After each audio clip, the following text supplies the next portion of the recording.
प्यारे बच्चों नमस्कार, सत श्री अकाल, केम छो। मैं दीपक दुबे एक बार फिर से आप सभी का स्वागत करता हूं बिहार बोर्ड नेक्स्ट टॉपर के सबसे विश्वसनीय प्लेटफॉर्म। तो मेरे प्यारे साथियों, आज मैं आप लोग के लिए लेकर के आ गया हूं आपके नागरिक शास्त्र के वो सबसे ज़्यादा इंपॉर्टेंट क्वेश्चन जो इस साल आपको आपके लघु उत्तरी में और दीर्घ उत्तरी में मिलने वाले। सबसे अच्छी बात यह है कि आप बस अगर इतना पढ़ ले जाएंगे तो आपको पुनः कोई भी क्लास करने की आवश्यकता नहीं होगी। ये एक वीडियो से ही आपके बोर्ड एग्जाम में आपके सारे प्रश्न फंसने की पूर्ण संभावनाएं हैं। बहुत ही ज़्यादा इस पर विशेष ध्यान दिया गया है, मेहनत की गई है। उसके बाद चुन चुन करके वो प्रश्न निकाले गए हैं जो इस साल आपको आपके बिहार बोर्ड में डायरेक्टली देखने को मिलेंगे, चाहे वो आपके शॉर्ट आंसर में हो, चाहे वो आपके लॉन्ग आंसर में हो। लेकिन इसके इतर आपका कोई भी प्रश्न आपके नागरिक शास्त्र में नहीं आएंगे, इसकी मैं आपको यहां पर वादा करता हूं। ठीक है, तो आइए प्रारंभ करते हैं। हम समय को नष्ट नहीं करेंगे और एक एक क्वेश्चन को फटाफट तरीके से हल करते हुए चले जाएंगे। चलिए स्टार्ट करते हैं। तो भैया पहला क्वेश्चन क्या कह रहा है? पहला क्वेश्चन मेरे भाई कह रहा है कि समाज में स्त्रियों की दयनीय स्थिति के लिए उत्तरदायी किन्हीं 4 प्रमुख कारणों का उल्लेख करिए, है ना। किन्हीं 4 प्रमुख कारणों का हमें उल्लेख करना है मेरे भाई कि भैया बिहार में या फिर समाज में किस प्रकार से जो स्त्रियां होती हैं उनकी स्थिति दयनीय हो रही है। तो देखिए, अगर हम 4 प्रमुख कारणों की चर्चा करते हैं, देखिए पहला क्या कह रहा है, पुरुषों की तुलना में स्त्रियों में क्या शिक्षा का अभाव है। बिल्कुल, हमने देखा है कि अगर हम मेल लिटरेसी रेट की बात करें तो वो हायर है और अगर मैं फीमेल लिटरेसी रेट की बात करूं तो वो बहुत ही ज़्यादा कम है। देखा जाए तो स्त्रियों के बीच अभी भी कहीं ना कहीं हमें पर्दा प्रथा देखने को मिलती है जो कि समाज के ऊपर एक धब्बा है। ठीक है, और अगर मैं तीसरे पॉइंट की बात करता हूं तो बाल विवाह, सती प्रथा जैसी कुरीतियां आज भी हमारे देश में देखने को मिलती हैं। और अगर मैं चौथे पॉइंट की बात करता हूं भैया तो क्या, दहेज प्रथा, है ना। दहेज प्रथा, तो ये कुछ ऐसी कुरीतियां हैं जो स्त्रियों को उभरने नहीं देती हैं, उनको समाज में आगे बढ़ने का मौका नहीं देती हैं। इसके अलावा अगर मेरे भाई मैं इसके इतर कोई बात करूं, अगर मैं इसके इतर कोई बात करता हूं, देखिए एक आध पॉइंट हम लोग खुद बना लेते हैं। तो हम क्या कह सकते हैं? हम कह सकते हैं कि अभी भी लिंगानुपात में स्त्रियां काफ़ी पीछे हैं। अभी भी लिंगानुपात में स्त्रियां क्या है? स्त्रियां काफ़ी पीछे हैं, है ना। लिंगानुपात में स्त्रियां अभी भी काफ़ी पीछे हैं। हम अगर हिंदुस्तान के परिप्रेक्ष्य में बात करें तो अभी भी लिंगानुपात कितना है? तो 943 है 1000 पुरुषों पर, है ना। 1000 पुरुषों पर हमारी 943 स्त्रियां हैं। चलिए अगर हम और देखते हैं, अगर हम और चर्चा करते हैं तो मेरे भाई देखो क्या लिख सकते हैं? लिख सकते हैं सामाजिक विभाजन, है ना। सामाजिक विभाजन ये भी एक प्रकार की कुरीति है ना। सामाजिक विभाजन ये भी एक प्रकार की कुरीति है ना। और अगर मैं और कहूँ मेरे भाई तो हम लोग एक पॉइंट यहाँ पर और लिख सकते हैं। हम एक पॉइंट यहाँ पर और बना सकते हैं। क्या बना सकते हैं कि भैया लैंगिक असमानता, लैंगिक असमानता, लैंगिक तो असमानता, है ना, लैंगिक असमानता। तो भैया उन्होंने हमसे 4 पूछे थे, हम उनको 6 पॉइंट दे रहे हैं। हम उनको 6 पॉइंट दे रहे हैं, 5, 6, 7 बेटा, हम उनको 7 पॉइंट दे रहे हैं, हम उनको 7 पॉइंट दे रहे हैं। तो अगर देखा जाए तो ये कुछ ऐसे पॉइंट्स हैं जिनको अगर आप अपने बोर्ड एग्जाम में लिखेंगे तो आपके नंबर अच्छे आ सकते हैं अगर हम स्त्रियों की दयनीय स्थिति की चर्चा करते हैं। ठीक है, चलिए अगला क्वेश्चन क्या कह रहा है? अगला क्वेश्चन देखिए आ गया बेटा, मोस्ट इंपॉर्टेंट क्वेश्चन, स्टार लगा लो। अगला क्वेश्चन आपसे क्या कह रहा है? नेक्स्ट क्वेश्चन आपसे क्या कह रहा है? आपसे कह रहा है कि भैया लैंगिक असमानता क्या है। अगला क्वेश्चन आपसे कह रहा है कि लैंगिक असमानता क्या होती है, जेंडर इनइक्वालिटी की बात कर रहा है। तो लिंग के आधार पर जब पुरुषों और स्त्रियों में भेद किया जाता है, भेदभाव किया जाता है ना, स्त्रियों को पुरुषों की तुलना में 2ym दर्जे का दर्जा प्राप्त होता है, उन्हें हीन समझा जाता है, उन्हें निकृष्ट समझा जाता है। तो ये स्थिति हमारे समाज में लैंगिक असमानता को दर्शाती है ना। लड़कियों को लड़की की तुलना में कम महत्व दिया जाता है ना। उनकी शिक्षा में, उनके खान पान में, पालन पोषण में अंतर किया जाता है। लड़कियों को घर की 4 दीवारी के अंदर कैद करके रखा जाता है। ठीक है, घर के काम काज तक उनको सीमित कर दिया जाता है। ठीक है, और लड़कियों से कहा जाता है कि आप लोग क्या करेंगे पढ़ लिख करके, है ना, आपको शादी करनी, बच्चे पैदा करने हैं। तो जब ये स्थिति समाज में आती तो उसे हम लोग लैंगिक असमानता कहते हैं। स्त्रियों पर पुरुषों का नियंत्रण आदि लैंगिक असमानता के हमें प्रमुख उदाहरण देखने को मिलते हैं, है ना। स्त्रियां क्या होती हैं? घर के अंदर 4 दीवारी में सिमट जाती है, जबकि पुरुषों के अधिकार क्षेत्र में पूरा बाहरी समाज आ जाता है। तो अगर इस प्रकार की व्यवस्था देखते हैं तो वो लैंगिक असमानता को दर्शाती है। चलिए अगला क्वेश्चन क्या कह रहा है? अगला क्वेश्चन कह रहा है कन्या भ्रूण हत्या क्या है, क्या कानून इसे रोकने में सफल हुआ है? बेटा मोस्ट इंपॉर्टेंट, बहुत प्यारा क्वेश्चन है, स्टार लगा लो। बहुत ही ज्यादा प्यारा क्वेश्चन है और तुम्हारे बोर्ड एग्जाम में आने की प्रबल संभावना है। तुम्हारे बोर्ड एग्जाम में इस प्रकार के क्वेश्चन आने की प्रबल संभावना है। कन्या भ्रूण हत्या की बात कर रहा है ना, कि पहले क्या होता था, आपने देखा होगा हरियाणा में, है ना, पश्चिम उत्तर प्रदेश में, या आप देखेंगे बिहार में, हर जगह पे हमने ये एग्जाम्पल देखा है कि पहले क्या होता था कि अगर कोई महिला गर्भवती है तो उसके गर्भ की जांच हो जाती थी, है ना, अगर उसमें उनको पता चल जाता था कि गर्भ में एक कन्या आ रही है तो कन्या को पैदा होने के पहले ही मार देते थे। इसीलिए आपने देखा होगा सरकार ने बेटी बचाओ बेटी पढ़ाओ को स्लोगन दिया, है ना। तो ये कुछ ऐसे क्वेश्चन होते हैं जिनके लिए आपको कहीं पर डिपेंड नहीं होना है, आप इनको स्वयं लिख सकते हैं, आप समाज के आधार हैं। और मेरा हमेशा से ये मानना रहता है कि अगर कक्षा 10 का बालक है तो वो किताबें पढ़े लेकिन उत्तर अपने हिसाब से लिखे, और हमारा बिहार का बच्चा इसमें पूरी तरीके से सार्थक सिद्ध होता है ना। और मुझे आपसे उम्मीद है कि आप ये मेरा तो पॉइंट ले लीजिए, आप मेरी इस वीडियो को खूब पढ़िएगा, लेकिन ऐसे प्रश्नों को अपने मन से उत्तर करिएगा, है ना। आपके मन में क्या विचार आ रहे हैं, जब आप अपने उत्तर को प्रदर्शित करते हैं ना तो विश्वास मानिए एग्जामिनर बहुत खुश होता है और उसको नंबर देने में वो कोताही नहीं बरतता है ना। आप जरूर इसको पढ़ लीजिए, है ना, इसको पढ़ करके इसका रेफरेंस ले लीजिएगा। लेकिन मैं चाहता हूं कि इस प्रकार के क्वेश्चन का आप स्वयं उत्तर करिए, आपके मन में क्या विचार आ रहा है ना। तो उसको जब एग्जामिनर पढ़ेगा तो याद रखिए आपके नंबर बहुत अच्छे हो जाएंगे। आइए देखते हैं। तो आज ही पुत्री का जन्म शोक का विषय बना हुआ है। अत्यधिक उपकरणों की सहायता से गर्भ में ही शिशु मतलब भ्रूण के लिंग की जांच हो जाती है कि वो लड़का होगा या फिर लड़की होगी, है ना। पुत्री के जन्म की संभावना के कारण गर्भ में ही उसकी हत्या कर दी जाती है। इसे हम लोग क्या कहते हैं, कन्या भ्रूण हत्या कहते हैं। ये तो मैंने पॉइंट लिखा है, आप अपने हिसाब से इसको मॉडिफाई भी कर सकते हैं। इसे रोकने के लिए कई कानून बन चुके हैं परंतु अभी तक आशातीत सफलता इसमें प्राप्त नहीं हुई है ना। इस पर रोक कानून के साथ साथ लोगों की सोच भी बदलनी होगी। अगर मैं कहूँ तो मेरे भाई समाज में जागरूकता की बड़ी आवश्यकता है ना। समाज में जागरूकता की अत्यंत आवश्यकता है, समाज में जागरूकता की अत्यंत आवश्यकता है ना, अत्यंत आवश्यकता है। समाज में जागरूकता की अत्यंत आवश्यकता है अगर आपको स्त्री और पुरुष में भेद नहीं करना है और कन्या को जन्म लेने देना है। फिर आप इसमें एक पॉइंट लिखिएगा कि सरकार ने बेटी बचाओ बेटी पढ़ाओ का स्लोगन दिया है ना। बेटी बचाओ बेटी पढ़ाओ जैसी योजना सरकार लेकर के आती है। बेटी बचाओ बेटी पढ़ाओ जैसी जो योजनाएं ना सरकार लेकर के आती है ताकि इस प्रकार की जो सामाजिक कुरीतियां हैं उसका निदान किया जा सके। ठीक है, अगला प्रश्न क्या कह रहा है।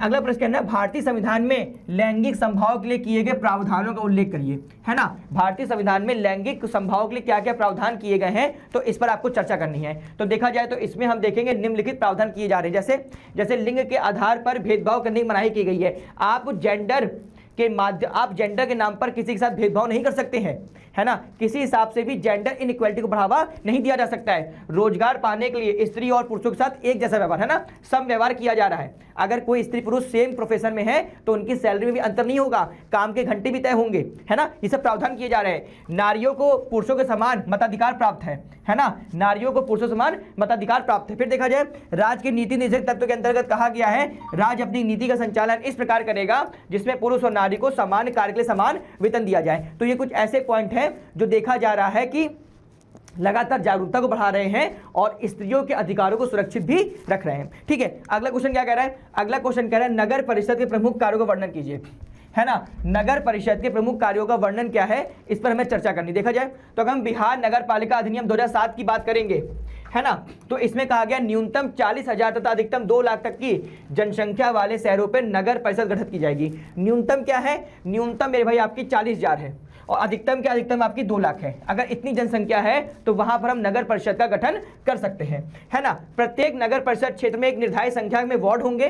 प्रत्येक वार्ड से एक सदस्य चुना जाएगा जिसे वार्ड कमिश्नर कहा जाएगा। आपने देखा होगा पटना में, मुजफ्फरपुर में इस प्रकार के वार्ड कमिश्नर आपको देखने को मिलते होंगे। नगर परिषद के अंगों में देखा जाए तो अध्यक्ष होगा एवं उपाध्यक्ष होगा, है ना। कुछ समितियां होंगी, कार्यपालक पदाधिकारी होंगे और नगर पार्षद, है ना। ये सब आपके नगर परिषद की व्यवस्थाओं में आते हैं, है ना। याद रखिएगा इंपॉर्टेंट है ना, याद रखिएगा इंपॉर्टेंट है।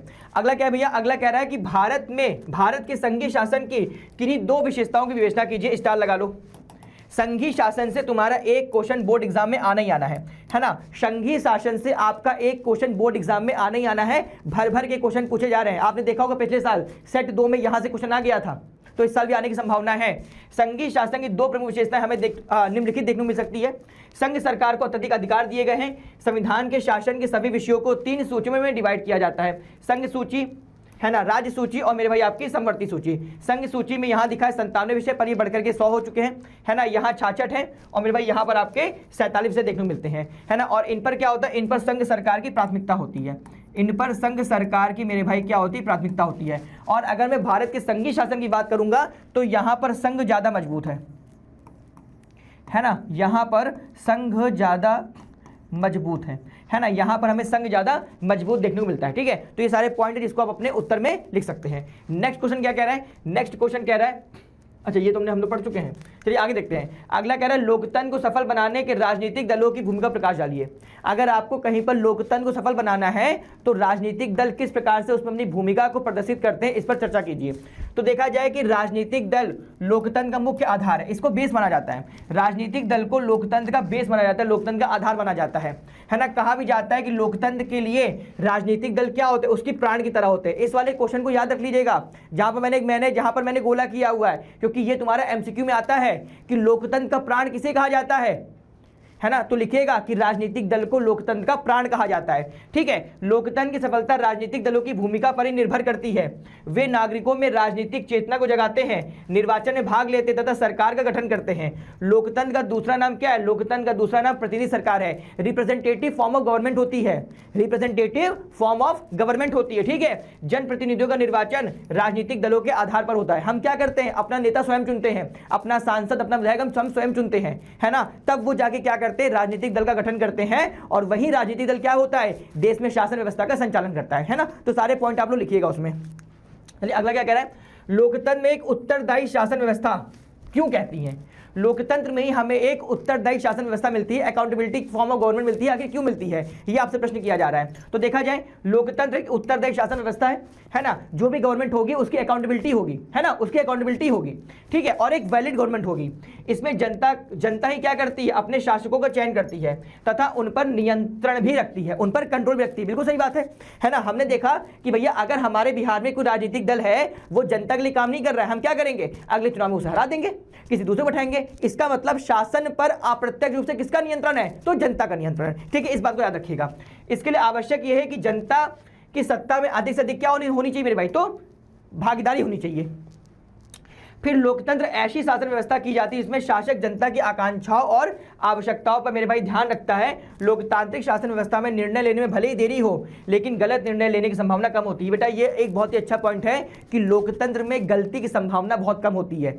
अगर हम किसी और गवर्नमेंट में देखेंगे तो वहां पर गलतियों की संभावना ज़्यादा होती है, लेकिन लोकतंत्र में चूंकि निर्णय लेने में देरी होती है इसीलिए गलतियों की संभावनाएं बहुत ही कम होती है। ठीक है, बोला ना देर आए दुरुस्त आए, इसका मतलब कि आप देरी से आइए लेकिन दुरुस्त होकर के आइए, है ना। तो उसमें गलती की संभावनाएं बहुत ही कम होती है। इसे लोकतांत्रिक शासन व्यवस्था और अधिक क्या हो जाती है मेरे भाई, तो उत्तरदायी हो जाती है। ठीक है, प्यारा क्वेश्चन है, आ सकता है।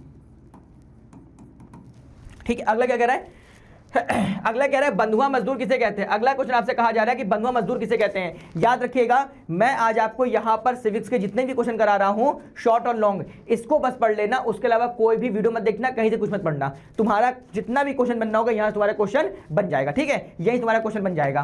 कर्ज के बदले अपने श्रम को बंधक बनाने वाला श्रमिक कर्ज बंधक, कर्जदास या बंधुआ मजदूर कहलाता है। उसकी मजदूरी कर्जदाता की इच्छा पर आश्रित होती है ताकि कर्ज चुकाना असंभव हो जाए। वर्तमान लोकतांत्रिक युग में बंधुआ मजदूर की प्रथा लगभग समाप्त हो चुकी है। हमने देखा ना कि लोग क्या करते हैं, किसी व्यक्ति को कर्ज के तले दबा करके उसे बंधुआ बना लेते हैं, है ना, उसको बंधन में रख लेते हैं। इसी को लोग बंधुआ मजदूर कहते हैं। उनकी जिंदगी बड़ी दयनीय होती है ना। उनको एक स्वस्थ वातावरण नहीं मिलता है, उनको अच्छा खान पान नहीं मिलता है, अच्छा वेतन नहीं मिलता है, अच्छा रोजगार नहीं मिलता है, और वो जीवन भर क्या होते हैं, किसी व्यक्ति के कर्ज के तले दबे रहते हैं और उनका उसी में जीवन समाप्त हो जाता है। फिलहाल अभी देखा जाए तो वर्तमान परिप्रेक्ष्य में ऐसा कुछ भी देखने को नहीं मिल रहा है। ठीक है, चलिए अगला कह रहा है कि भारतीय लोकतंत्र के किन्हीं 4 गुणों का वर्णन कीजिए। बेटा स्टार लगा लो, कुछ क्वेश्चन आपके स्टार लायक हैं, है ना। लोकतंत्र के किन्हीं 4 गुणों की बात कर रहा है। तो देखा जाए भैया तो निम्नलिखित 4 गुण हो सकते हैं। पहला, भारतीय लोकतंत्र कल्याणकारी राज्य की स्थापना की गई जिसमें सबकी अधिकतम भलाई हो सके। वेलफेयर सोसाइटी, है ना, इसी को केंद्र रख करके भारतीय लोकतंत्र का एक कायाकल्प किया गया है। इसमें जनता में राजनीतिक जागृति उत्पन्न हो सकती है ना। जनता को पूर्ण रूप से अधिकार होता है कि वो क्या कर सके, अपने आप को और ज़्यादा ग्रो कर सके। भारतीय लोकतंत्र समानता का पोषक है।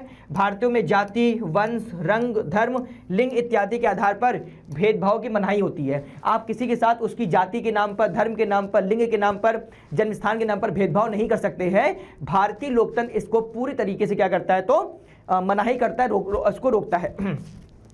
फिर कानून के सामने सभी नागरिक क्या होते हैं, बराबर होते हैं, सभी को बराबरी का अधिकार दिया गया, आर्टिकल 14, है ना।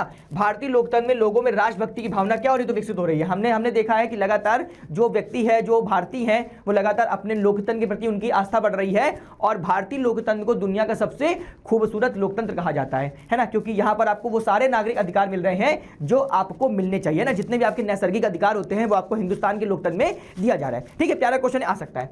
अगला कह रहा है कि लोकतंत्र किन परिस्थितियों में सामाजिक विषमताओं को कम करने में मददगार हो सकता है और सामंजस्य वातावरण का वो निर्माण कर सकता है। बहुत अच्छा क्वेश्चन है, याद रखिएगा, आ सकता है आपके क्या बोलते हैं शॉर्ट आंसर में। ठीक है, तो लोकतंत्र में सामाजिक आर्थिक विषमताएं जैसे ऊंच नीच, अमीर गरीबी, स्त्री पुरुष आदि मौजूद है। इसके बावजूद लोकतंत्र व्यक्ति को बराबरी का अधिकार देता है, विकास का समान अवसर देता है, कमजोर वर्ग को विकास के लिए आरक्षण देता है और विशेष सहायता सुविधा देकर विषमता को लगातार कम करने का प्रयास कर रहा है ना। हमें पता है कि हमारे भारत में आपको बहुत ज़्यादा असमानता मिलती है। हिंदुस्तान दुनिया का ऐसा देश है जिसको बोला जाता है यूनिटी इन डाइवर्सिटी, अनेकता में एकता, है ना। अलग प्रकार की बोलियां हैं, अलग प्रकार का खान पान है, अलग प्रकार का कल्चर है ना, अलग प्रकार के धर्म है। बहुत से धर्म के लोग हिंदुस्तान में रहते हैं, बहुत से लोग अलग अलग जाति को फॉलो करते हैं, लेकिन इसके बाद भी जो भारतीय संविधान है वो लगातार लोगों के बीच में सामंजस्य की स्थिति को लगातार बनाए हुए हैं, सबको समानता का अधिकार दे रहा है। ऐसा नहीं है कि अगर कोई रिक्शे वाला है तो उसके अधिकार कम है, नहीं। जो अधिकार एक बिजनेसमैन को मिलते हैं वही अधिकार एक मजदूर, एक रिक्शे वाले को भी दिए जाते हैं।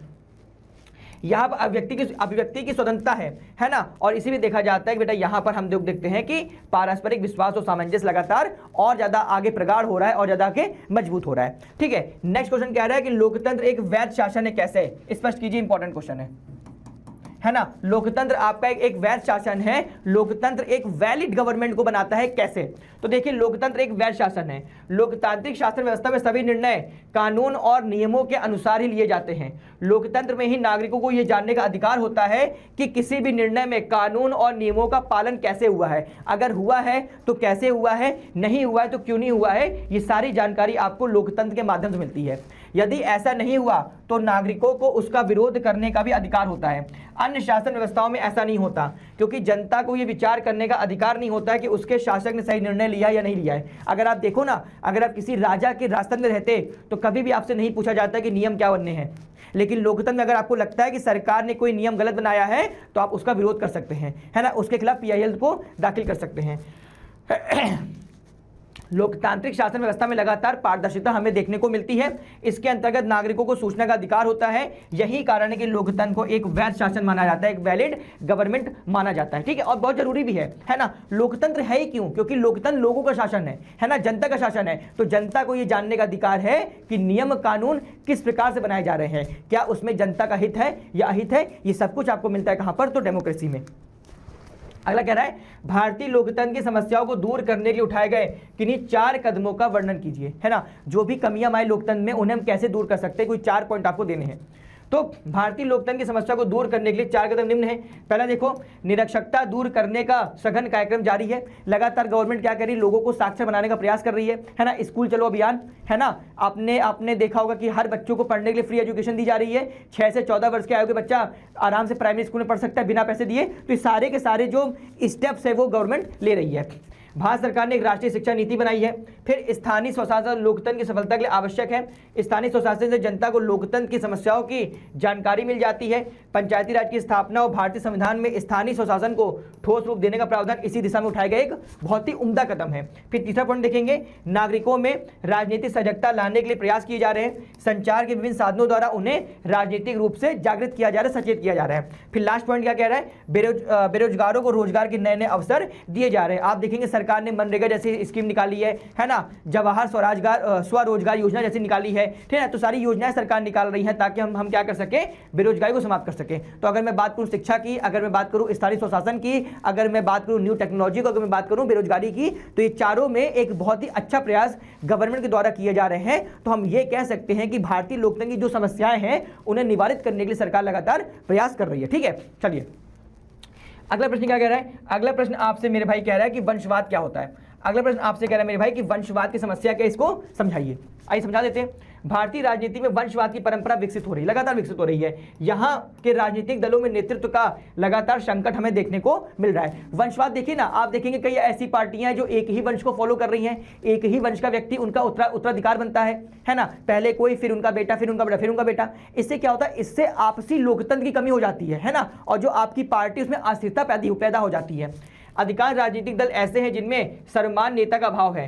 शीर्ष पदों पर आसीन अधिकांश नेता उनके सगे संबंधी होते हैं, भाई बंधु होते हैं, मित्र होते हैं, है ना। और ये सिलसिला लगभग निरंतर हमें लगातार कंटिन्यू हमें देखने को मिलता है। इसका परिणाम ये होता है कि दल के सामान्य कार्यकर्ता को ऊपर के पदों पर बैठने की संभावना लगातार कम होती चली जाती है। ये घोर निराशा में कभी कभी उस दल से पलायन भी कर जाते हैं। राजनीतिक दलों के समक्ष वंशवाद की एक बड़ी भयंकर समस्या है जिसे समाप्त करने की आवश्यकता है। देखिए ना, हमारे देश में आप कोई भी पार्टी उठा लो, हमारे बिहार में देख लो ना, बहुत सी ऐसी पार्टियां हैं जिसमें एक ही वंश का व्यक्ति लगातार उस पार्टी का अध्यक्ष बन रहा है, किसी और व्यक्ति को ये मौका ही नहीं देना चाहते। तो जब ऐसी सिचुएशन आती है तो ये कहा जाता है कि उस पार्टी में ही लोकतंत्र नहीं है। जब उस पार्टी में लोकतंत्र नहीं है तो वो समाज का क्या कल्याण कर पाएगा। तो एक बहुत ही गंभीर समस्या है जिसका निवारण होना चाहिए। ठीक है, चलिए अब मेरे भाई यहाँ से आप लोग का आता है दीर्घ उत्तरी प्रश्न। हमने मेरे भाई आपका पढ़ लिया, हमने आपका पढ़ लिया मेरे भाई, क्या हमने लघु उत्तरी प्रश्न पढ़ लिया। अब मेरे भाई ये आपके दीर्घ उत्तरी प्रश्न है जो कि हम सिविक्स का लगातार सॉल्व कर रहे हैं। इतना आप लोग पढ़ लेंगे, दोबारा आपको कुछ भी पढ़ने की आवश्यकता नहीं होगी। आइए देखते हैं पहला क्वेश्चन क्या कह रहा है कि पहला क्वेश्चन कह रहा है कि सामाजिक विभेदों का लोकतंत्र पर पड़ने वाले प्रभावों का उदाहरण दीजिए, है ना। जो ये सामाजिक विभेद हैं वो किस प्रकार से लोकतंत्र को प्रभावित करते हैं, उदाहरण के साथ समझाइए। आइए समझा देते हैं। तो सामाजिक विभेदों का प्रभाव लोकतंत्र पर अवश्य पड़ता है। ये प्रभाव प्रायः खतरनाक ही होता है।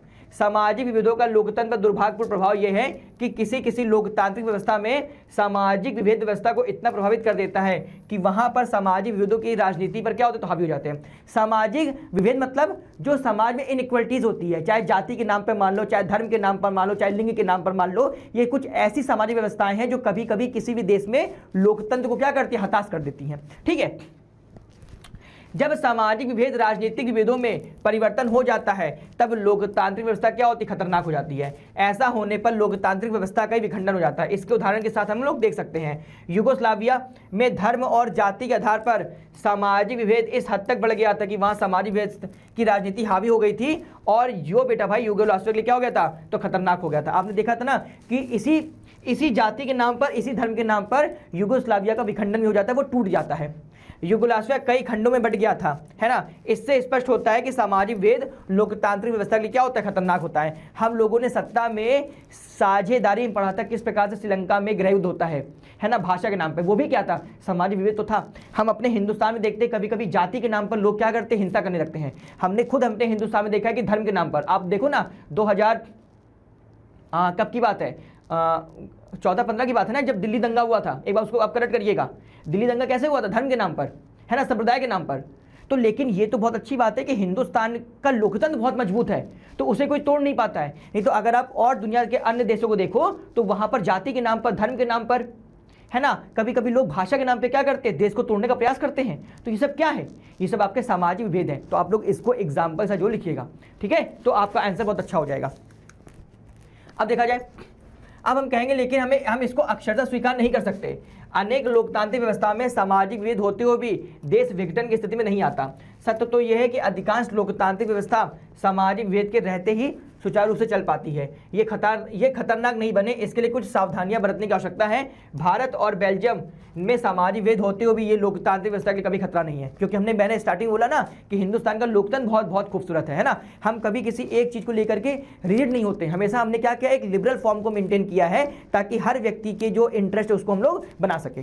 ठीक है, चलिए अब क्या ना मेरे भाई,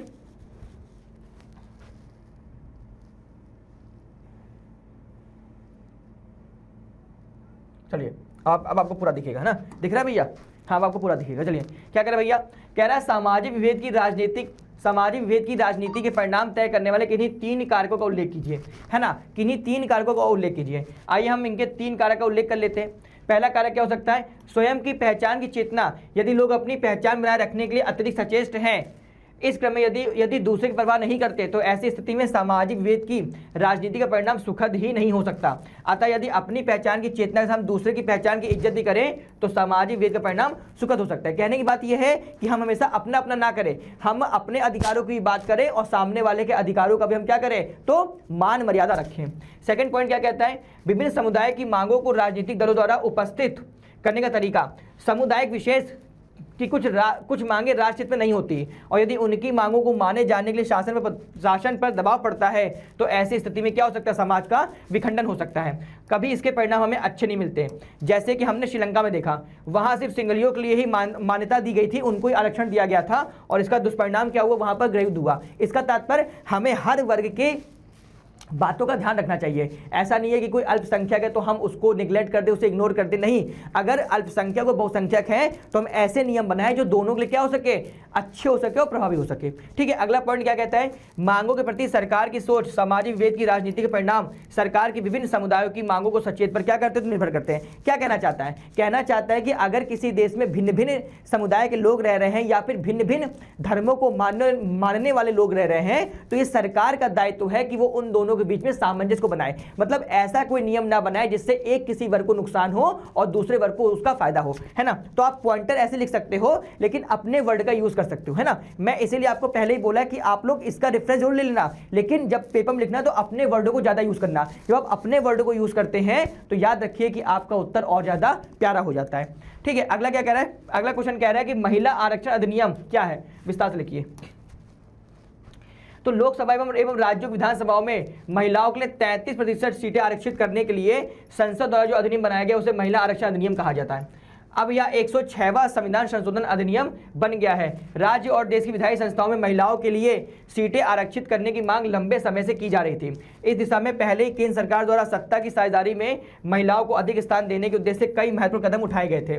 भारतीय संविधान में देखा जाए तो 73वां और 74वां संविधान संशोधन इसीलिए किया गया था ताकि महिलाओं को भी राजनीतिक व्यवस्था में केंद्रित किया जा सके, है ना। अब देखा जाए तो महिलाओं को 33% आरक्षण दिया गया है। इससे कहीं आगे जाकर बिहार में पंचायत और नगरीय स्थानीय निकायों में महिलाओं को 50% आरक्षण दिया गया है। देखो, सरकार ने तो ये बोला है कि हम स्थानीय निकायों में महिलाओं को 33% आरक्षण देंगे, लेकिन अगर मैं बात करूंगा बिहार की तो यहाँ पर महिलाओं को स्थानीय निकायों में 50% आरक्षण है। मतलब अगर 100 सीटें होंगी उसमें 50 महिलाएं होंगी। अब सरकार ने एक कदम और किया कि 2023 में एक अधिनियम पारित किया, उसका नाम क्या था, उसका नाम था नारी वंदन अधिनियम, है ना, नारी वंदन अधिनियम, है ना, नारी वंदन अधिनियम। अब इससे क्या हुआ, इससे बेटा मेरे भाई लोकसभा में और विधानसभा में महिलाओं को 33% आरक्षण दिया गया। 33% आरक्षण दिया गया कि 100 सीटें होंगी तो उसमें 33 महिलाएं होंगी। ठीक है, अब लिखा है लोकसभा और विधानसभा में महिलाओं की सीटों के आरक्षण हेतु 1 सितंबर 1991 में ही 81वें संविधान संशोधन विधेयक पेश किया गया था जो पारित नहीं हो पाया। 27 वर्षों के बाद महिला आरक्षण 20 सितंबर 2023 को लोकसभा में भारी बहुमत से पारित हो गया।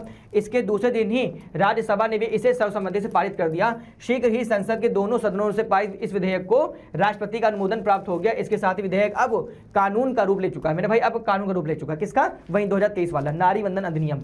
यह अधिनियम लोकसभा और राज्य विधानसभाओं एवं राष्ट्रीय राजधानी क्षेत्र दिल्ली की विधानसभा में यह कानून केंद्र सरकार द्वारा अधिसूचना के माध्यम से प्रकाशित तिथि से लागू होगा। नए परिसीमन, है ना, नया परिसीमन जो इस साल 2026 में होगा कि 50 सीटों की संख्या निर्धारित होगी और महिलाओं के लिए आरक्षण का प्रावधान 15 वर्षों के लिए किया गया। महिलाओं के लिए आरक्षण का जो निर्धारण किया गया 15 वर्षों तक किया गया है ना। परिसीमन कब होगा, 2026 में होगा।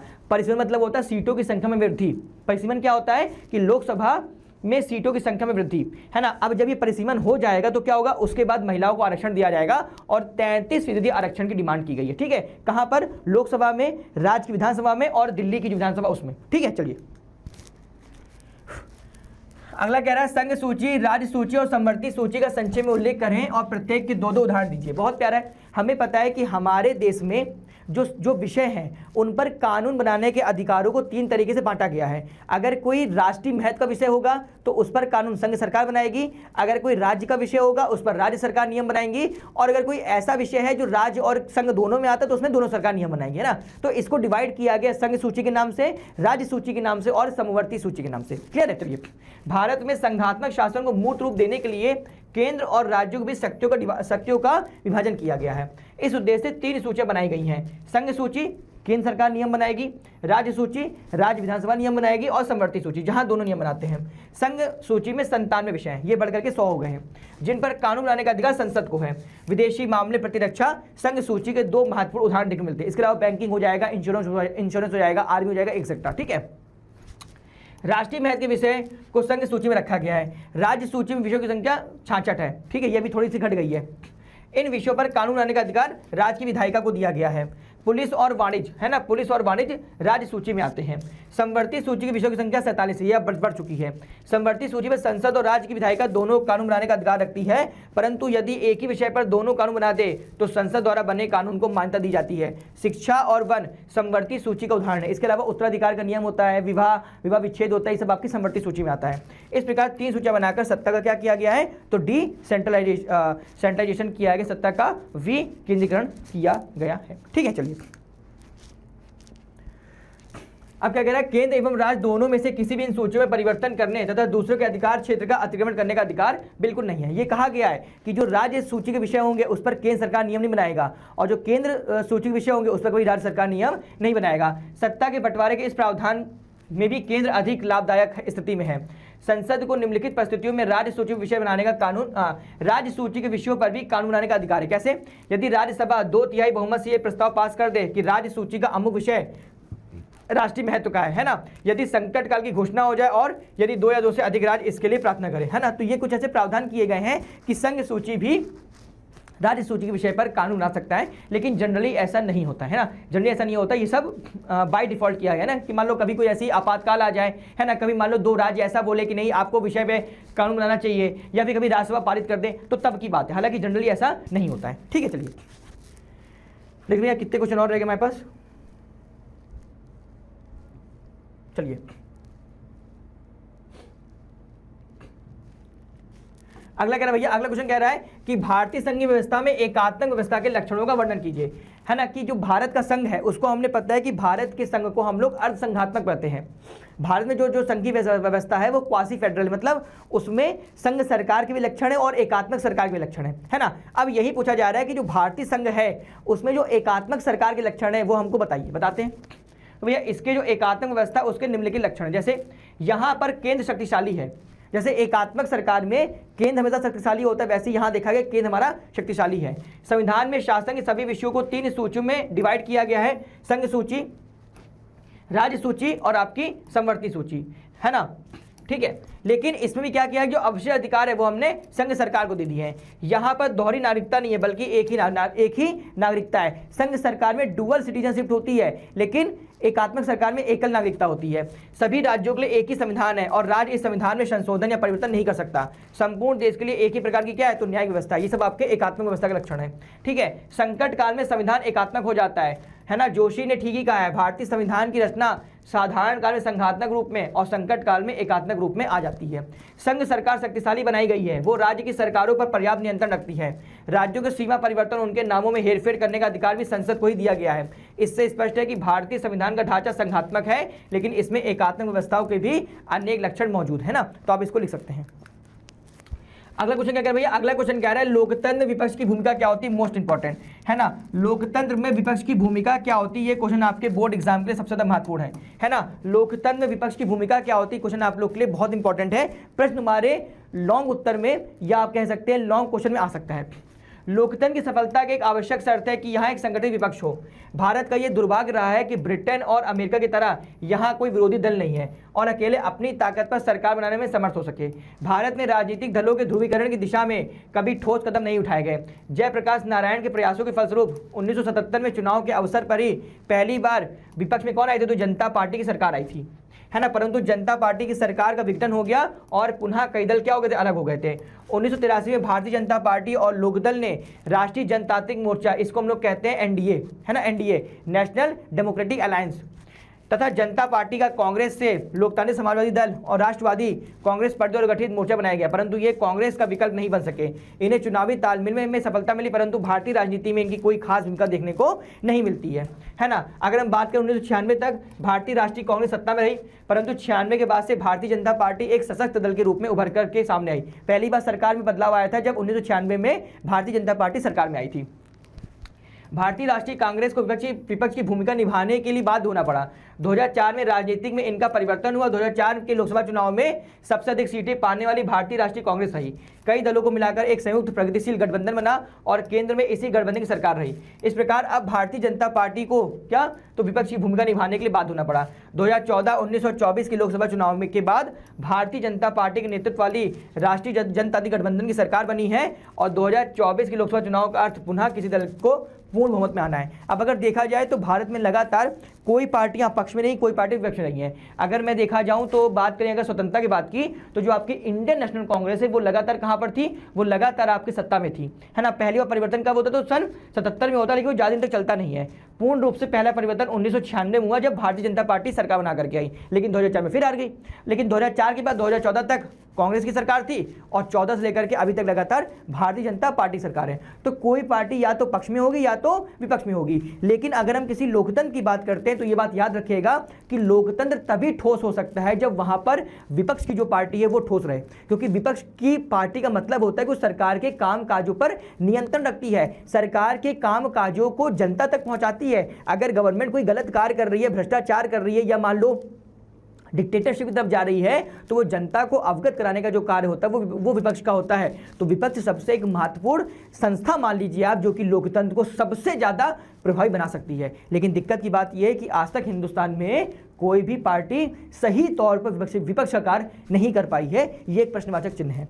ठीक है, अगला क्वेश्चन कह रहा है कि राजनीतिक दलों के प्रमुख कार्यों का वर्णन कीजिए। अगला प्रश्न मेरे भाई क्या कह रहा है, अगला प्रश्न आपसे कह रहा है कि भैया कि राजनीतिक दलों के प्रमुख कार्यों का वर्णन कीजिए। तो बेटा इसके कुछ निम्न कार्य हैं।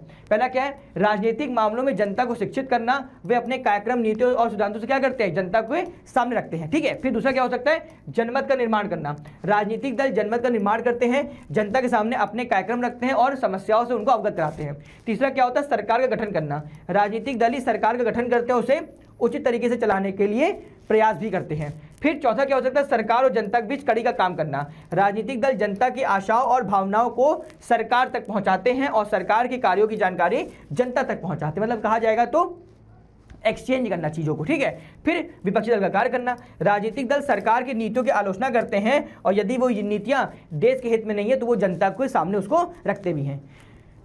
ठीक है, अगला कह रहा है वर्तमान भारतीय राजनीति में लोकतंत्र की समझ कौन कौन सी चुनौतियां हैं। अगर मैं वर्तमान परिप्रेक्ष्य की बात करूं तो ऐसी कौन कौन से चैलेंजेस जो हमें भारतीय राजनीति में देखने को मिलते हैं। तो भारतीय लोकतंत्र की समझ दो महत्वपूर्ण चुनौतियां हैं, लोकतंत्र के विस्तार की चुनौती एवं लोकतंत्र को सशक्त मतलब मजबूत बनाने की चुनौती।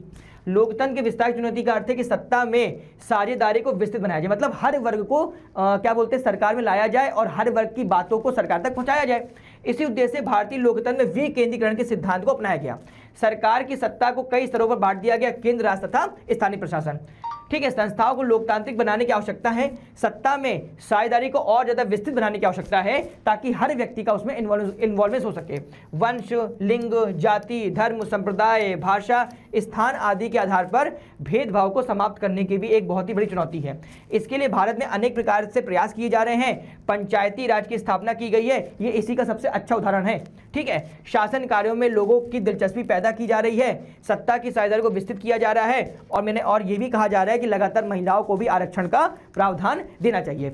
बिहार की पंचायती और नगरीय संस्थाओं में इस आरक्षण को 50% किया गया है ना। स्थानीय शासन को और सशक्त बनाने की आवश्यकता है। इसी के उद्देश्य 24 सितंबर 2030 को केंद्र सरकार द्वारा विधानसभा और लोकसभा में महिलाओं के लिए 33% आरक्षण की व्यवस्था की गई। भारतीय लोकतंत्र समय दूसरी महत्वपूर्ण चुनौती है लोकतंत्र को और अधिक सशक्त बनाने की, है ना। और लोकतंत्र का दूसरा नाम क्या है, तो प्रतिनिधि सरकार है। अतः हमारे प्रतिनिधियों को उत्तरदायी एवं कुशल बनने की आवश्यकता है। इसके लिए उन्हें राजनीति का अच्छा सा पाठ पढ़ाने की आवश्यकता है। देखो सबसे बड़ी बात यह कि कोई भी राजनेता रहे वो उसका मेन उद्देश्य होना चाहिए कि वो जनता का क्या है, तो प्रतिनिधि है। और प्रतिनिधि होने के नाते उसे सबसे पहले जनता के हित में कार्य करना चाहिए, उसके बाद अपने हित में काम करना चाहिए। लेकिन होता उल्टा है ना। ये जो विधायक है, जो सांसद है, हमारे लिए है, लेकिन जनता हमारी ऐसी है कि विधायक जी को देख करके चली जाती है उनके साथ फोटो खिंचाने के लिए, अरे विधायक जी आए हैं। लेकिन असल में मसला ये है कि विधायक हमारे हैं, उनको हमारे लिए कार्य करना है, ना कि हमें उनके लिए काम करना है। और ये कुछ ऐसे क्वेश्चंस हैं जिनको आप डेली लाइफ में फील करते होंगे। मैं आपसे पुनः यही बात कहूंगा कि आप मेरे उत्तर का रेफरेंस लीजिएगा, किंतु अपने शब्दों में उत्तर लिखिएगा। आप जो फील कर रहे हैं, आप जो देख रहे हैं, आप जो महसूस कर रहे हैं, आपके गांव में क्या क्या समस्याएं हैं वो समस्या आप यहां पर लिख सकते हैं। आपके यहां पे रोड नहीं है, अगर कोई विधायक है तो उसकी पहली प्राथमिकता होनी चाहिए कि वो आपके गांव की रोड बनवाए। आपके यहाँ स्ट्रीट लाइट्स नहीं है, कोई पार्क नहीं है ना, सार्वजनिक शौचालय नहीं है, गंदगी रहती है, ये सारे पॉइंट्स है जो आप यहाँ पर मेंशन कर सकते हैं, है ना। तो इसको जब आप मेंशन करेंगे तो उत्तर आपका बहुत ही उत्तम हो जाएगा। ठीक है, अगला कह रहा है भारतीय लोकतंत्र के मार्ग में कौन कौन सी बाधाएं हैं, सुलझाने हेतु आप कौन से प्रयास कर सकते हैं या सजेशन दे सकते हैं। तो देखा जाए तो भारतीय लोकतंत्र के सामने निम्नलिखित चुनौतियां हैं। जैसे सबसे पहले क्या है, शिक्षा का अभाव, है ना। हमारे समाज की सबसे बड़ी बाधा है कि लोग एजुकेटेड नहीं है। समाज का एक बड़ा भाग क्या है, तो अशिक्षित है और अपने अधिकारों और कर्तव्यों की जानकारी उसे बिल्कुल नहीं है। शिक्षा के द्वारा लोग अपने आर्थिक, सामाजिक, राजनीतिक और सांस्कृतिक एवं विकास के कार्यों पर क्या कर सकते हैं, अपना अधिकार रख सकते हैं। तो सबसे बड़ी दिक्कत है लिटरेसी रेट का डाउन होना। दूसरा निर्धनता, गरीबी। हमारे यहाँ पर लोकतंत्र की सबसे दूसरी बड़ी बाधा गरीबी है। आप देखेंगे 50% ज़्यादा आबादी कितनी है, तो गरीब है ना। यहाँ निर्धनता अपनी चरम सीमा पर है। कुछ लोग ऐसे जिन्हें रात में भरपेट भोजन नहीं मिल पाता, वे चुनाव, मतदान और लोकतंत्र का महत्व तक नहीं जानते। अगला क्या हो जाएगा, आपसी भेदभाव। यहाँ की जनता भी जाति, धर्म और संप्रदाय के नाम पे क्या होता है, गहरा भेदभाव है। अरे धर्म छोड़िए, जाति के नाम पे भेदभाव है ना। तो जब ये सारी प्रॉब्लम आएगी तो कभी कभी क्या हो जाएगा, हमारे देश में सांप्रदायिक हिंसा, दंगे और मारपीट की घटनाएं होती हैं। और बेटा ये क्या, ये लोकतंत्र की राह में बहुत बड़ी बाधा है। हम लोग धर्म के नाम पर लड़ जाते हैं, जाति के नाम पर लड़ जाते हैं। अरे वो छोड़ो यार, भाषा के नाम पर लड़ जाते हैं। इससे बड़ी बात क्या हो सकती है। तो ये सारी हमारे लोकतंत्र की बड़ी बड़ी बाधाएं हैं। फिर सबसे बड़ी बात है अवेयरनेस की कमी। भारत में नागरिक गुणों का नितांत अभाव है। आबादी का एक बहुत बड़ा भाग गरीब और अशिक्षित है। वहाँ के लोगों में जागरूकता का अभाव होना स्वाभाविक है। यही कारण वो अपने अधिकारों एवं कर्तव्यों को भली भांति नहीं समझ पाते। ये लोकतंत्र की सबसे बड़ी बाधा है। अतः इन बाधाओं को दूर करने से भारतीय लोकतंत्र का विकास किया जा सकता है। अगर हम इन सारी बाधाओं को दूर करते हैं तो निश्चित रूप से हम क्या कर सकते हैं, देश का विकास कर सकते हैं। ठीक है, अगला क्वेश्चन कह रहा है लोकतंत्र को सर्वोत्तम शासन प्रणाली क्यों कहते हैं, अपने तथ्य को स्पष्ट कीजिए। लोकतंत्र को हम लोग सर्वोत्तम शासन प्रणाली क्यों कहते हैं, बताइए। तो बेटा यहाँ पर हमें लोकतंत्र की बड़ाई करनी है। पहले हमने लोकतंत्र की बुराई कर ली, अब यहाँ हम लोग उसकी बड़ाई करेंगे। ठीक है, देखिए तो लोकतंत्र को सर्वोत्तम शासन सिस्टम माना जाता है। इसकी पुष्टि निम्नलिखित तथ्यों से होती है। पहले, जनमत का अत्यधिक महत्व। यह मत सिद्धांत पर आधारित है कि सरकार जनता के द्वारा और जनता के लिए चुनी जाएगी। स्वाभाविक तौर पर इस पर आधारित शासन को अधिमान मिलना चाहिए। ये जनमत के अनुसार ही क्या कर सकती है, शासन को चला सकती है। अगला क्या हो सकता है, सचेत नागरिकों का होना। ये एक विशेषता है कि इसके नागरिक सचेत होते हैं। नागरिकों में राजनीतिक चेतना अधिक होती है। जनता स्वयं सरकार में जनता को शासनकार और चुनाव में भाग लेने के अधिकार अवसर दिए जाते हैं। इससे जनता में राजनीतिक अभिरुचि बढ़ती है और लगातार जनता क्या करती है, सरकार के कामकाजों पर ध्यान रखते, नजर रखती है। फिर समानता, स्वतंत्रता और बंधुत्व का आधार। लोकतंत्र के 3 प्रमुख आधार माने जाते हैं, समानता, स्वतंत्रता और बंधुत्व। बताइए ये कहाँ से लिया गया, मुझे बताइएगा। कमेंट सेक्शन में मुझे कमेंट करिएगा ये तीनों वर्ड कहाँ से लिए गए हैं। नागरिकों को कानून के समक्ष समानता की गारंटी दी गई है। सभी नागरिकों को अपनी अंतरात्मा की आवाज़ व्यक्त करने की स्वतंत्रता है। भाषण, सभा की, संघ की बनाने की, निवास की, भ्रमण की स्वतंत्रता है। और सभा में क्या होती है, तो बंधुत्व की भावना रहती है। फिर सबसे बड़ी बात है नागरिक गुणों का विकास करना। लोकतंत्र में नागरिक को अधिकतम राजनीतिक प्रशिक्षण के अधिकार दिए जाते हैं। इससे लोगों में प्रेम, सहयोग, सेवा, स्वार्थ त्याग, सहनशीलता और नागरिक गुणों की क्या होती है, अत्यधिक विकास देखने को यहाँ पर मिलता है। फिर सबसे बड़ी बात क्या होती है, लोक कल्याण का पोषक। लोकतंत्र में राज्य को एक कल्याणकारी राज्य माना जाता है। इसमें सभी नागरिकों के कल्याण के लिए क्या किया जाता है, अधिकतम प्रयास किए जाते हैं, है ना। सरकार कभी भी किसी अमीर आदमी के साथ कार्य नहीं करती है। सरकार हमेशा उनके साथ कार्य करती है जो लगातार जुड़े हुए हैं लोगों के साथ में, चाहे वो अमीर हो चाहे वो गरीब हो। सरकार हमेशा ऐसे लोगों के साथ कार्य करती है जो कि हर वर्ग का हो, है ना। वो कभी ऐसा कोई नियम नहीं बनाएगी जिससे गरीबों को दिक्कत हो, है ना। गरीबों के लिए ही उनको कल्याणकारी राज्य बनाने के लिए प्रेरित किया जाता है। ठीक है, लोकतंत्र की सफलता के लिए कौन कौन सी आवश्यक शर्तें हैं, है ना। प्यारा क्वेश्चन स्कोर कर लेते हैं। चलिए, लोकतंत्र की सफलता के लिए कौन कौन सी आवश्यकता देखते हैं भैया। इसके लिए कुछ निम्न आवश्यकता है, जैसे लोकतंत्र विश्वास। लोकतंत्र की सफलता की सबसे आवश्यक शर्त है नागरिकों में लोकतंत्र की पूरी आस्था और इसमें उनकी अभिरुचि अधिक हो। फिर दूसरा शिक्षा, है ना, शिक्षा भी। शिक्षा लोकतंत्र की सफलता के लिए आवश्यक शर्त है। शिक्षा से मनुष्य को अपने अधिकार और कर्तव्य का सही ज्ञान प्राप्त हो सकता है। सुशिक्षित नागरिक ही अपने मताधिकार का अच्छे तरीके से उपयोग कर सकता है। तीसरा क्या हो रहा है भैया, आर्थिक समानता। आर्थिक समानता के अभाव में राजनीतिक स्वतंत्रता बेकार है। कहा भी जाता है खाली पेट लोकतंत्र का पालन नहीं कर सकते। सभी व्यक्तियों के लिए काम के खुले अवसर होने चाहिए। तो ये 3 पॉइंट हैं। अगर आप इन तीनों पॉइंट को भी लिख देंगे तो भी आपका उत्तर बहुत अच्छा हो जाएगा, बहुत शानदार हो जाएगा। अगला लास्ट क्वेश्चन आपसे कह रहा है कि नेपाल में लोकतंत्र की वापसी पर एक संक्षिप्त निबंध लिखिए, है ना। नेपाल में लोकतंत्र की वापसी पर एक संक्षिप्त निबंध आप लिखिए, ये आपका लास्ट क्वेश्चन है ना। ठीक है, देखते हैं। तो भारतीय लोकतंत्र प्रभावित होकर हमारा पड़ोसी देश नेपाल भी लोकतंत्र की दगड़ पर चल पड़ा। वहां पहले क्या था, तो मोनार्क सिस्टम था, राजा का शासन हुआ करता था, स्थायी शक्ति राजा के हाथों में केंद्रित थी, वहां राजा को देवता तुल्य समझा जाता था। परंतु आधुनिक विश्व में लोकतंत्र का बोलबाला है, भला नेपाल कब तक इससे अछूता रहता। वहां 1990 के दशक में लोकतंत्र कायम हुआ, इसके बावजूद राजा वीरेंद्र स्वयं औपचारिक रूप से राज्य के प्रधान बने रहे, परंतु वास्तविक सत्ता जनता द्वारा निर्वाचित प्रतिनिधियों के पास थी। स्वयं राज्य का औपचारिक प्रधान बने रहने के बावजूद राजा वीरेंद्र वहां लोकतंत्र के लिए मार्ग प्रशस्त कर दिया था। परंतु दुर्भाग्यवश शाही खानदान के एक रहस्यमय कत्लेआम में राजा वीरेंद्र की हत्या कर दी जाती है। इसके बाद ज्ञानेन्द्र नेपाल के राजा बन जाते हैं। वे लोकतांत्रिक शासन के खिलाफ थे। परिणाम स्वरूप उन्होंने 2002 में संसद को भंग कर पूर्ण राजशाही की घोषणा कर दी। उन्होंने यह विश्वास था कि विभिन्न राजनीतिक दलों एवं उनके नेताओं में इतना मतभेद है कि यदि वे राजशाही के विरुद्ध संघर्ष करना भी चाहेंगे तो उन्हें जन समर्थन नहीं मिलेगा, है ना। इसके बाद क्या होता है, इसके बाद लगातार इसके विरोध में कार्य होते हैं और सन 2006 में, है ना, सन 2006 में क्या होता है, वापस किसकी होती है, लोकतंत्र की वापसी होती है। और सन 2006 में लोकतंत्र की वहां पर वापसी होती है ना, लोकतंत्र की वहां पर वापसी होती है ना।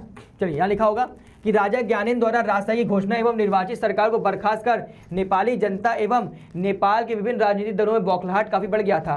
परिणाम स्वरूप राजनीतिक दलों ने आपस में समझौता कर 7 दलों का गठबंधन बनाया। बाद में चलकर माओवादी भी सत्ता दलों के समर्थन में शामिल हो जाते हैं। इस गठबंधन के नेतृत्व में लाखों की संख्या में जनता लोकतंत्र के समर्थन में क्या होती, सड़कों पर उतर आती है। 6 अप्रैल 2006 को नेपाली जनता लोकतंत्र की वापसी के लिए सघन रूप से जन संघर्ष करने के लिए बाध्य होती है। अंततः जनता द्वारा चलाए गए जन संघर्ष परिणाम स्वरूप राजशाही को मुंह की खानी पड़ती है और 7 दलों की गठबंधन एवं जनता की जीत होती है। बाध्य होकर राजा ज्ञानेन्द्र को 24 अप्रैल 2006 को संसद को पुनः बहाल कर सत्ता 7 दलों की गठबंधन को सौंपने की घोषणा करनी पड़ती है। 30 अप्रैल 2006 को गिरिजा प्रसाद कोइराला को नेपाल के प्रधानमंत्री के रूप में शपथ दिलाई जाती है। तो भाई ये पूरी व्यवस्था थी नेपाल में लोकतंत्र के बहाली की, है ना। तो याद रखिएगा, आपसे यहाँ पर एमसीक्यू का प्रश्न पूछा जाता है कि नेपाल में लोकतंत्र कब बहाल हुआ, तो आप मेरे भाई उत्तर लिखिएगा कि नेपाल में लोकतंत्र सन 2006 में बहाल होता है। तो मेरे प्यारे बच्चों, ये आपके कुछ महत्वपूर्ण क्वेश्चन थे सिविक्स के।